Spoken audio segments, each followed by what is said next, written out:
ભાગવતજી સાથે બીજો અવતાર એ નારદજી છે. જે ભગવાન નારાયણે ચતુશ્લોકી ભાગવત બ્રહ્માજીને આપ્યું, બ્રહ્માજીએ નારદજીને આપ્યું અને નારદજીએ વેદવ્યાસજીને પ્રેરણા આપી, તો ભાગવતજીના પ્રેરક એ નારદજી છે. શ્રીમદ ભાગવતજી સાથે ત્રીજું જોડાયેલા અવતાર એ શુકદેવજી છે. પરમ વૈરાગનું સ્વરૂપ, પરમ જ્ઞાનનું સ્વરૂપ શુકદેવજી મહારાજ જે પ્રગટ થયા છે આ શ્રીમદ ભાગવતને જન જન સુધી પહોંચાડવા. એટલે શ્રીમદ ભાગવતજીના ઉત્તમ વક્તા એ શુકદેવજી મહારાજ છે. અને શ્રીમદ ભાગવત માટે જ જે આચાર્યનું પ્રાગટ્ય થયું, ભગવાન શ્રી કૃષ્ણ જે શ્રી વલ્લભના સ્વરૂપે પ્રગટ થયા, ભાગવત માટે પ્રગટ થનાર ચોથું અવતાર એ શ્રી વલ્લભનું અવતાર છે. શ્રી વલ્લભાચાર્યજી મહાપ્રભુજી પણ દૈવોદ્ધાર પ્રયત્નાત્મા, દૈવી જીવોના ઉદ્ધાર માટે પ્રગટ થયા. પરંતુ આપ જો શ્રી મહાપ્રભુજીએ પણ પોતાના પૃથ્વી પરિક્રમા દરમિયાન આખા ભારતના અંદર જ્યાં જ્યાં બિરાજમાન થયા, અને આજે પણ એમની જ્યાં 84 બેઠક જે બિરાજમાન છે ત્યાં એમને શ્રીમદ ભાગવતના જ પારાયણ કર્યા છે. અને આજે પણ શ્રીમદ ભાગવત ઉપરની શ્રી મહાપ્રભુજીની એ સુબોધનીજીની જે ટીકા છે એ જગ પ્રસિદ્ધ છે. એ ભાગવતના ગૂઢાર્થોને પ્રગટ કરવા માટે શ્રી વલ્લભાધીશ મહાપ્રભુજી એ પ્રગટ થયા છે.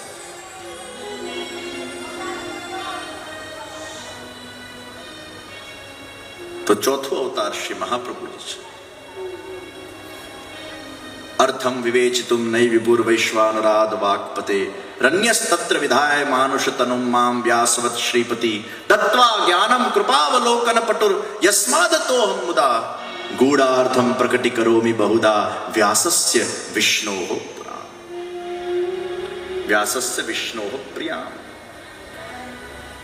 એ મહાપ્રભુજીએ પોતે પ્રથમ સ્કંદના સુબોધનીજીના અંદર આજ્ઞા કરી, ગૂઢાર્થમ પ્રકટી કરોમિ બહુધા વ્યાસસ્ય વિષ્ણોઃ પ્રિયામ. આ ભાગવતજીના ગૂઢાર્થોને પ્રગટ કરવા માટે જ અમારું પ્રાગટ્ય થયું છે. તો શ્રીમદ ભાગવતજી સાથે આ 4 अवतार जुड़ाएला है. आइए हम श्रीमद् भागवत के महात्मा के प्रथम श्लोक का दर्शन करते हुए फिर ये सत्र को हम विराम करेंगे, क्योंकि आज बहुत लेट भी हो गया है. भागवत जी નું મૂલ્ય એ ભાગવતજી પોતે ન કહે, પણ પદ્મ પુરાણના અંદર અને સ્કંદ પુરાણના અંદર શ્રી ભાગવતજી નું મૂલ્ય વિદ્યમાન છે. आइए हम भाव से श्रीमद् भागवत के महात्मा के प्रथम श्लोक का गान करते हुए श्रीमद् महात्मा की कथा में प्रवेश करें. सच्चिदानंद रूपाय विश्वोत्पत्त्यादि हेतवे तापत्रय विनाशाय श्री कृष्णाय वयं नुमः. સચ્ચિદાનંદ રૂપ ભગવાન શ્રી કૃષ્ણ છે. વિશ્વની ઉત્પત્તિ, સ્થિતિ અને લયના મુખ્ય કારણ ભગવાન શ્રી કૃષ્ણ છે. 3 પ્રકારના તાપોનું જે નાશ કરે છે એવા શ્રી કૃષ્ણને અમે બધા જ નમસ્કાર કરીએ છીએ. ભગવાન શ્રી કૃષ્ણ પોતે આનંદ સ્વરૂપ છે અને એ જ આપણા અંતર્યામી છે. ઘણીવાર આપણને થાય, ભગવાન પોતે આનંદના સ્વરૂપ હોય તો ભગવાન શું કોઈને દુઃખ આપી શકે ખરા? ऐसा कहा जाता है कि सुख और दुख हमारे कर्मों के फल है. कोई कहता है सुख और दुख भगवान देते हैं, लेकिन मूल में मन की अनुकूल स्थिति वो सुख है और मन की प्रतिकूल स्थिति वो दुख है. આ દુનિયામાં સુખ ને દુઃખ જેવું કંઈ છે જ નહીં. આપણે જ આપણા મનમાં પ્રોગ્રામ કરીને રાખેલું છે અને પ્રોગ્રામિંગના આધાર પર આપણને સુખ અને દુઃખની ઉપલબ્ધિ થતી હોય છે. સુખ અને દુઃખથી પર એ આનંદ છે. ઈશ્વર ક્યારે પણ કોઈને સુખ કે દુઃખ આપતો નથી. વ્યક્તિ પોતે જ પોતાના થોટ પ્રોસિજરના આધાર પર સુખી કે દુઃખી થતો હોય છે. કોઈને એકાદશી કરીને સુખ મળે, કોઈને એકાદશી ન કરીને સુખ મળે, કોઈને વ્યસન કરીને સુખ મળે તો કોઈને નિર્વ્યસની થઈને સુખ મળે. કોઈને કથામાં આવીને આમ ટટાર બેસીને ધ્યાનપૂર્વક કથા સાંભળવાથી સુખ મળે, તો કોઈને કથામાં ચોખા ખાવાથી સુખ મળે. મને એક જણું કે જે આપ જ્યારે કથા કરો ને ત્યારે મને આમ આ બેકગ્રાઉન્ડમાં બધું મ્યુઝિક ને બધું વાગતું હોય અને ઘરેથી આમ અમે આવીને બેઠા હોઈએ ત્યારે કોઈક વાર એવી સરસ ઊંઘ આવી જાય છે. તો હું એમને કહેતા હોઉં આ તો કથાની બહુ મોટી સફળતા કહેવાય, કારણ કે લોકોને ગોળીઓ ખાઈ ખાઈને ઊંઘ નથી આવતી, તમને કથામાં જો ઊંઘ આવી જતી હોય. કોઈને કથામાં ઊંઘીને સુખ મળે તો કોઈને કથામાં જાગીને સુખ મળે.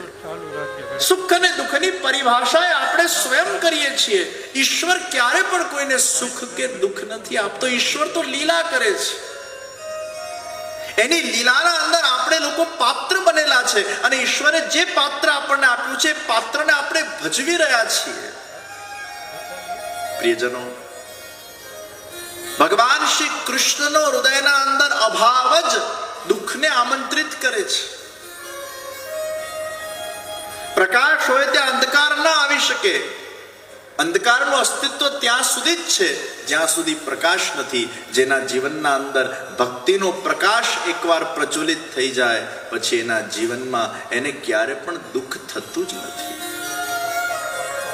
હું એક સત્ય ઘટના કહું કે જેમ જેમ વ્યક્તિ સત્સંગમાં આગળ વધતો જાય છે, જેમ જેમ વ્યક્તિના જીવનના અંદર ભક્તિ, જ્ઞાન, વૈરાગ, ભગવત સન્મુખતા સિદ્ધ થતી જાય છે અને સ્પિરિચ્યુઅલ પ્રેક્ટિસ અને સ્પિરિચ્યુઅલ નોલેજમાં જેમ જેમ વધારો થતો જાય છે ને એમાં વ્યક્તિને પરિપક્વતા પ્રાપ્ત થતી જાય છે, તેમ તેમ વ્યક્તિ કઈ રીતે દુઃખ પ્રૂફ બની જતો હોય છે. હમણાં થોડાક સમય પહેલા મારે એક જણાને હોસ્પિટલમાં જોવા જવાનું હતું. અમારા વિદેશના એક વૈષ્ણવ હતા, એમના સગા હતા. એ વિદેશના વૈષ્ણવના સગાને પ્રથમવાર જ મારે મળવાનું થયું. એમનો બહુ આગ્રહ હતો કે જે આપ ખાસ પધારો અને એમને આશીર્વાદ આપો. હું હોસ્પિટલમાં ગયો. મને જાણકારી મળી કે કાળી ચૌદસના દિવસે પરિવાર સાથે એ લોકો ક્યાંક ફરવા ગયા અને મોટું એક્સિડન્ટ થયું.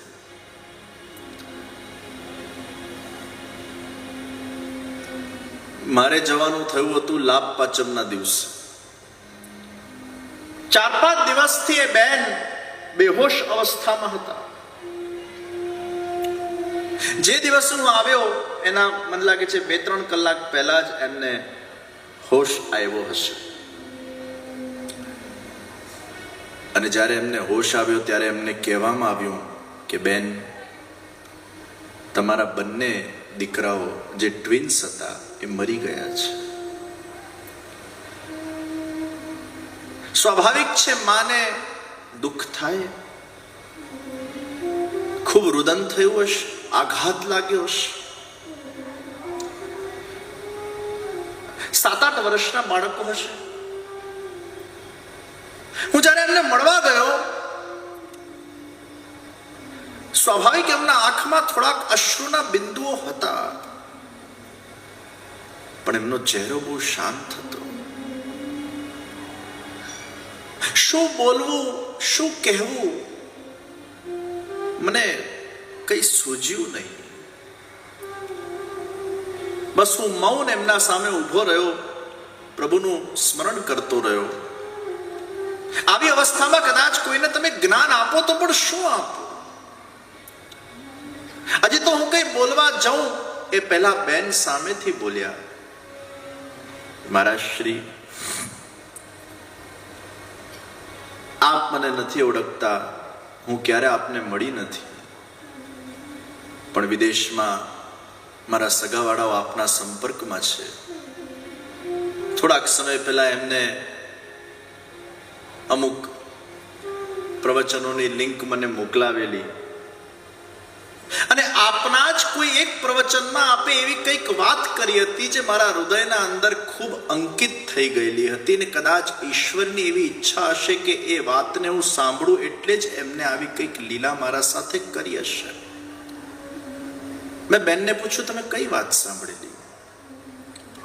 બેને મને કીધું, આપે આપના એક પ્રવચનમાં કીધું હતું કે આપના વ્રજધામ આધ્યાત્મિક સંકુલ માંજલપુરના અંદર એક 6 વર્ષની નાની દીકરી આપની આંગળી પકડીને પરિક્રમા કરતી હતી.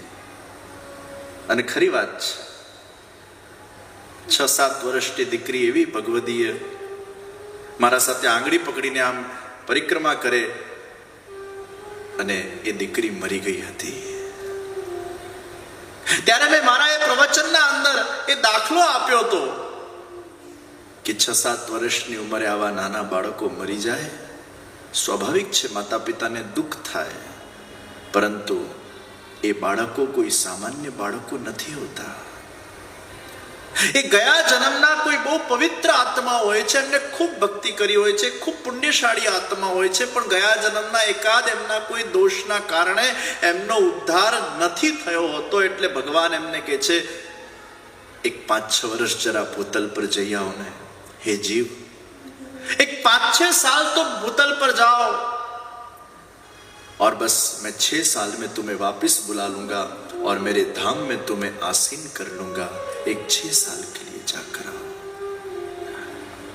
એ પવિત્ર આત્માઓ એ મા બાપના જીવનને પવિત્ર બનાવવા માટે એ પવિત્ર આત્માઓ એ માના કોખમાંથી જન્મે છે, પરંતુ 6 વર્ષ 7 વર્ષ 8 વર્ષની આયુમાં એ પુનઃ ભગવાનના ધામમાં જતા રહે છે. ત્યારે આપણે એ જ ભાવ રાખવો, આ બહુ સારી આત્માઓ અમારા ત્યાં આવી, અમારી કોખ પાવન કરીને ગયા, કદાચ અમારી 7 પેઢીને પણ એટલું બધું પુણ્ય આપીને ગયા. એ જવાના જ હતા, ગયા જન્મમાં એમનો ઉદ્ધાર થવાનું જ હતું. આ તો ઈશ્વરની કૃપા થઈ કે આવી પવિત્ર આત્માઓને અમારા ત્યાં મોકલી આપી છે. એ પ્રસંગ આ બહેને સાંભળ્યો હતો, અને આ પ્રસંગ જ્યારે આ બહેને સાંભળ્યો અને એમના સાથે જ એમને કદાચ કલ્પના પણ નહીં હોય કે થોડાક મહિના પહેલા આ પ્રસંગ કદાચ ઈશ્વરની ઈચ્છાથી ઈશ્વરે જ મને સંભળાવ્યું હશે. પેલા વિદેશના વ્યક્તિ એમને લિંક મોકલવાની પ્રેરણા કેમ થઈ? ઈશ્વરે જ એમને પ્રેરણા કરી, ઈશ્વરે જ એમને કીધું જાઓ અને આ લિંક મોકલો. આને ઠાકોરજી પ્રેરણા કરી, તું આ જો, કદાચ થોડાક મહિના પછી તારા સાથે આ ઘટના થવાની છે. અને બેને મને કીધું, આ પ્રસંગ સાંભળ્યા પછી જ્યારે મારા બંને બાળકો મરી ગયા ત્યારે મેં પણ મારા જાતને આ જ રીતે આશ્વાસન આપ્યું કે પવિત્ર આત્માઓ મારા ત્યાં આવી હતી અને ભગવાનના ધામમાં પાછી જતી રહી છે. બસ એમને યાદ કરીને હું પ્રભુનું સ્મરણ કરતી જાઉં છું. અને હવે મેં મારા જાતને સમજાવવાનું ચાલુ કરી દીધું છે કે કુછ ઈશ્વર કી હી એસી લીલા થી, ये बच्चों का भगवान ने उद्धार किया. સત્સંગનું એક વાક્ય પણ જીવન પરિવર્તિત કરી નાખે છે. સત્સંગના જીવનના અંદર શ્રવણ કરવાથી આપણને એક નવી દૃષ્ટિ પ્રાપ્ત થાય છે, અને એટલે સત્સંગ એ વ્યક્તિને દુઃખ પ્રૂફ બનાવે છે. ભગવદીઓના ચરિત્રોને જ્યારે આપણે શ્રવણ કરીએ ત્યારે આપણે આપણા લાઈફને પણ રિલેટ કરી શકીએ છીએ. અને યાદ રાખજો, life is not easy. Life is full of ups and downs. કદાચ અત્યારે આપણને એમ લાગતું હોય કે આપણું જીવન બહુ સુખી છે, પણ આગળ શું થવાનું છે આપણને ખબર નથી. અને જીવનના અંદર ઢગલે ને પગલે, અને એટલે જ ભગવાને આજ્ઞા કરી ભગવદ્ ગીતાના અંદર, આ સંસાર એ દુઃખાલય છે. આ સંસારમાં કોઈ સુખી થયું નથી. કદાચ સુખ મળે છે પણ ક્ષણભંગુર છે, બહુ જલ્દી જતું રહે છે. જેમ એ પાણીનું ટીપું એ ગરમ તવેથા પર પડે અને વરાળ બનીને ઉડી જાય, એમ જીવનના અંદર પ્રાપ્ત થયેલું સુખ પણ બહુ જલ્દી ઉડી જાય છે. પણ જે વ્યક્તિ ભગવાન સાથે જોડાયેલો રહે છે એના જીવનના અંદર હંમેશા આનંદનો પ્રકાશ હોય છે. પાણીના અંદર એક પથ્થરો નાખો અને પાણીમાં તરંગો ફેલાય, થોડાક સમય માટે પાણી ડિસ્ટર્બ થઈ જાય, પછી પાછું પાણી શાંત થઈ જાય. એમ આપણા જીવનના અંદર પણ ભલે આપણે સત્સંગી હોઈએ, ભગવાનની સેવા કરતા હોઈએ, કદાચ કોઈ એકાદ આપણા જીવનમાં અનહોની ઘટના થઈ જાય તો તરંગો આવશે, થોડાક સમય માટે આપણે વિચલિત થઈશું, પરંતુ યાદ રાખજો, જો ભગવાનથી આપણે નજીક હોઈશું ને તો બહુ જલ્દી એ પાણી પાછું શાંત થઈ જશે. અને એટલે હંમેશા હું કહેતો હોઉં કે સંસારના અંદર સંસારના સંબંધો આજે નહીં તો કાલે છોડીને જવાના છે. અને એ સંબંધોમાં જ્યારે ડિટેચમેન્ટ આવશે ત્યારે આપણા જીવનમાં અંધકાર આવશે. પણ જેના જીવનના અંદર પરમાત્મા સાથેનો સંબંધ સ્થપાયેલો છે, એ શાશ્વત સાથેનો સંબંધ સ્થપાયેલો છે, એના જીવનમાં ભક્તિ છે. અને ભક્તિ એ જનરેટરનું કામ કરે છે. કદાચ તમારી લાઈટ જતી રહેશે સંસારમાં તો પણ એ ભક્તિનું જનરેટર તમને પાછું પ્રકાશ આપતું જશે. એટલે ઈશ્વર સાથેનું જોડાણને વધારે ને વધારે પ્રગાઢ બનાવવા માટે સત્સંગ એકમાત્ર સાધન છે. તો સચ્ચિદાનંદ રૂપાય વિશ્વોત્પત્યાદિ હેતવે તાપત્રય વિનાશાય શ્રી કૃષ્ણાય વયમ. એ 3 પ્રકારના તાપમાંથી અમને જે મુક્તિ આપે છે એવા શ્રી કૃષ્ણ, જે આનંદ સ્વરૂપ છે, જેમની ભક્તિથી સુખ અને દુઃખથી પર આનંદની ઉપલબ્ધિ થાય છે, એવા શ્રી કૃષ્ણને અમે નમન કરીએ છીએ. મહાત્માની કથાને કાલના સત્રમાં આગળ વધારીશું. પણ એ પૂર્વે 6 અધ્યાયના અંદર જે ભાગવત સપ્તાહના અમુક વ્રતોની જે વાત કરવામાં આવી છે, આજે પહેલા દિવસ એટલે લઈ લઉં છું કારણ કે કાલે મહાત્માની કથા પૂરી થતા લઈશ તો લેટ થઈ જશે. તો આ 7 દિવસ આપણે આ કથાને શ્રવણ કરવાની છે. એમાં આપણે શું શું ધ્યાન રાખવાનું? તો સૌથી પહેલું, કથામાં તમે જ્યારે અહીંયા આવો, શક્ય હોય તો સવારે ઓછું જમજો. કારણ કે પેટ ખાલી તો માઇન્ડ એક્ટિવ, પેટ ભરેલું તો પછી માઇન્ડ આપણું લેઝી થઈ જાય. મને દાસભાઈ કહેતા હતા, રમેશભાઈ, કે અમારું સુરત ગામ, સુરત શહેર એ જાગતું છે. અહીંયા બપોરે સુવાની બહુ ટેવ ઓછા લોકોને હોય. અમારા રાતના રાજા રમેશભાઈની વસ્તુ જુદી છે. એ રાત્રે 2, 3, 4 વાગ્યા સુધી જાગે ને પછી બપોરે સ્વાભાવિક આરામ કરવા જોઈએ, અલગ વાત છે. પણ સુરત જાગતું છે. અહીંયા બપોરે સુવાવાળા લોકો કદાચ ઓછા જોવા મળે. આ જાગતું શહેર છે. તો ઓછું આહાર, સ્વલ્પ આહાર, અને શક્ય હોય તો ફલાહાર કે ફરાળ. ફલાહાર લઈને જો આપણે બેસીએ તો સત્વગુણ આપણામાં વધે છે. અને સત્વમ સંજાયતે જ્ઞાનમ. સત્વગુણ એ આપણું ગ્રાસ્પિંગ પાવર વધારે, એ આપણામાં જ્ઞાન પ્રગટ કરે, કોન્સન્ટ્રેશન આપણું વધારે. તો શક્ય હોય તો ફલાહાર, અને ફલાહાર પર ન રહેવાય તો ફરાર, અને ફરાર પર પણ ન રહેવાય તો સ્વલ્પ આહાર, થોડુંક આહાર. નહીં તો શું થશે, તમે 12-1 વાગે જમીન પછી અહીંયા આવશો એટલે પછી શું થાય? કથા સાંભળતા ઝુકાવે, કથા સાંભળતા ઝુકાવે રે, ઝુકાવે રે, ઝુકાવે રે, ઝુકાવે રે, ઝુકાવે. કથા સાંભળતા ઝુકાવે, કથા સાંભળતા ઝુકાવે. સ્વલ્પ આહાર, આ પહેલો નિયમ. આ 7 દિવસ દરમિયાન કાંદા, લસણ, ગાજર, મૂળા, કોઈ પણ તામસી કે રાજસી, અતિશય રાજસી આહાર નથી લેવાનો. શુદ્ધ સાત્વિક ભોજન કરજો. કદાચ ફરાળ ન કરી શકો, ફલાર ન કરી શકો તો સાત્વિક ભોજન લેજો. દૂધી, કારેલા, ગલકા, ટીંડા, તુરિયા. આજે વેલ ઉપર જેટલા શાકભાજી થાય છે, વેલ ઉપર જે શાક, એ સત્વગુણ એમાં વિશેષ હોય છે. તો સ્વલ્પ આહાર.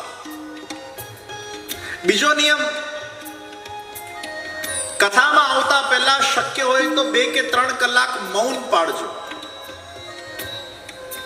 હું ઘણા બધા ભણતા છોકરાઓને પણ કહું છું કે તમારા પરીક્ષાના પહેલા અગર તમે મૌન પાડો તો તો તમારું કોન્સન્ટ્રેશન વધી જશે, એકાગ્રતા વધી જશે, મન શાંત થઈ જશે.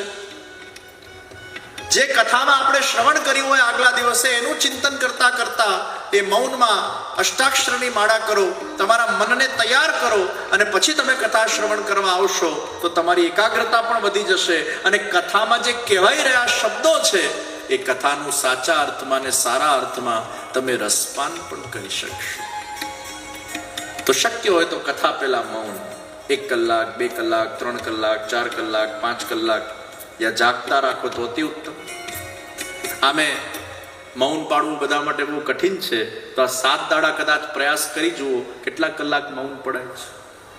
મૌનમાં બહુ શક્તિ છે, મૌનમાં એ તાકાત છે, તમારા શબ્દોમાં એ તાકાત ઊભી કરે છે, શબ્દોમાં એ શક્તિ ઊભી કરે છે. અને એટલે ઘણા બધા વિદ્યાર્થીઓને જ્યારે મેં આ પ્રયોગ આપ્યા એ લોકોનું કોન્સન્ટ્રેશન રહેતું નહોતું, એ લોકો ભણવા જાય, પરીક્ષા આપવા જાય અને લખતા લખતા ભૂલી જાય.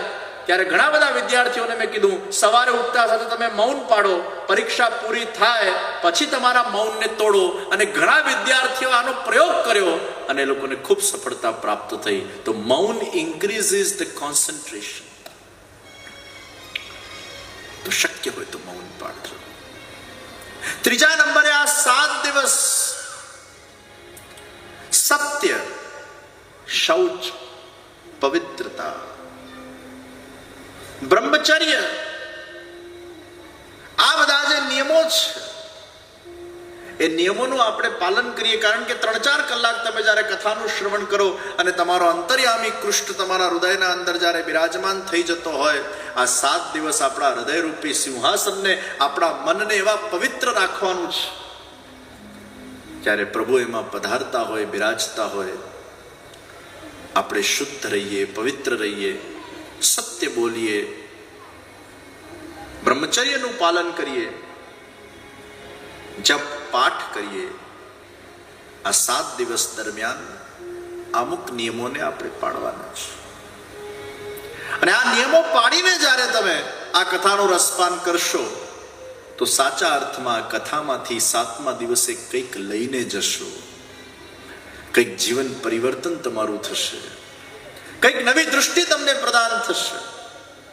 અને એટલે જ આવું સુંદર ભવ્ય આયોજન જ્યારે સુરતના આંગણે થયું હોય ત્યારે આપણે ઘરે બેઠી ગંગા આવી છે, ગંગામાં આપણે જઈએ અને સ્નાન કરીએ પછી પવિત્રતા પ્રાપ્ત થાય, આપણા પાપ ધોવાય. પરંતુ દાસી જીવન સત્સંગ પરિવારને વિવાહોના તત્વાવધાનમાં આપ સૌ કેટલા ભાગ્યશાળી છો કે ભાગવતની ગંગા સામે ચાલીને સુરતના આંગણે પધારી છે. અને એ ગંગામાં આપણે બધાએ સ્નાન આચમન કરવાનું છે, વધુ ને વધુ એનો લાભ પ્રાપ્ત કરવાનો છે. આવા વિરાટ આયોજનો વારંવાર નથી થતા. એ તો રમેશભાઈ ધડુક જેવાનું સાહસ, શક્તિ, લોકોને ભેગા કરવાની સંગઠન શક્તિ, જનશક્તિ, દાનવીરોની દાન શક્તિ, અસંખ્ય કાર્યકર્તાઓની મહેનત, આ બધું જ્યારે ભેગું થાય ત્યારે આવા આયોજનો સાકાર થાય. અને આવા આયોજનો વારંવાર કરવા બહુ કઠિન હોય છે. ત્યારે સુરત ભાગ્યશાળી છે કે આવું વિશાળ મંડપ વાળું વિશાળ આયોજન 7 ધામ જ્યાં બનાવવામાં આવ્યા છે. અને એ કથાનો જ્યારે આપણને લાભ પ્રાપ્ત થયો હોય ત્યારે આપણે ખૂબ મોટી સંખ્યાના અંદર આપણા બાળકો, આપણા યુવાનો, આપણા મિત્રો, આપણા સગા સંબંધીઓ એ બધાને ભેગા મળીને આ કથાના અંદર આપણે જોડીએ. આ 7 દિવસનો દિવ્ય શ્રેષ્ઠ અવસર આપણને પ્રદાન થયો છે. તો આ ગંગા આપણા ઘરાંગણે આવી છે, એનું પાન કરીએ, એમાં સ્નાન કરીએ, આપણે પવિત્ર બનીએ. જ્યાં જ્યાં કથાઓના આયોજન થયા છે, છેલ્લા દાડે જ્યારે મને લોકો નિયમની ચિઠ્ઠીઓ આપે ત્યારે એટલો મનમાં સંતોષ થાય કે એ શહેર કે ગામમાં કથા થઈ, એ લેખે ગઈ. કેટલા બધાના જીવનના અંદર પરિવર્તનો આવ્યા છે કથાઓના માધ્યમથી.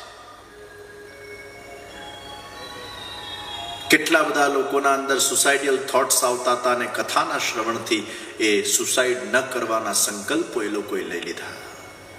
કેટલાય લોકો ડિપ્રેશનમાંથી બહાર નીકળી ગયા છે.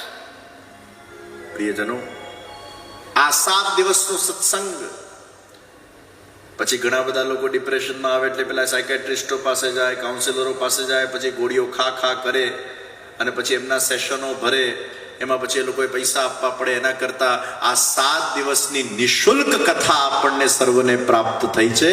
આ 7 દિવસની નિશુલ્ક કથાના અંદર આવીને આમાં જે તમને ઔષધિ પ્રાપ્ત થશે, આમાં જે મેડિસિન પ્રાપ્ત થશે, આ 7 દિવસની કથા એકવાર કોઈ શ્રદ્ધાપૂર્વક, ભાવપૂર્વક, જિજ્ઞાસાપૂર્વક અગર શ્રવણ કરી લે, એને પછી ક્યારે પણ કોઈ પણ ડિપ્રેશનની કે એન્ઝાયટીની ગોળીઓ ખાવાની જરૂર પડતી નથી. આ 7 દિવસની કથા જ એક બહુ મોટી ઔષધિ છે. શ્રી પ્રભુને પ્યારા, શ્રી યમુનાજીના લાડીલા એવા રસિક સત્સંગી વૈષ્ણવોને જે શ્રીના આ વચનામૃત ગમ્યા હોય તો આ વિડીયોને લાઈક કરજો, શેર કરજો અને કમેન્ટ બોક્સમાં જય શ્રી કૃષ્ણ જરૂર લખજો. અને અમારી ચેનલ શ્રી વલ્લભને સબસ્ક્રાઈબ કરવાનું ભૂલશો નહીં. સર્વે વહાલા વૈષ્ણવોને ભાવથી જય શ્રી કૃષ્ણ.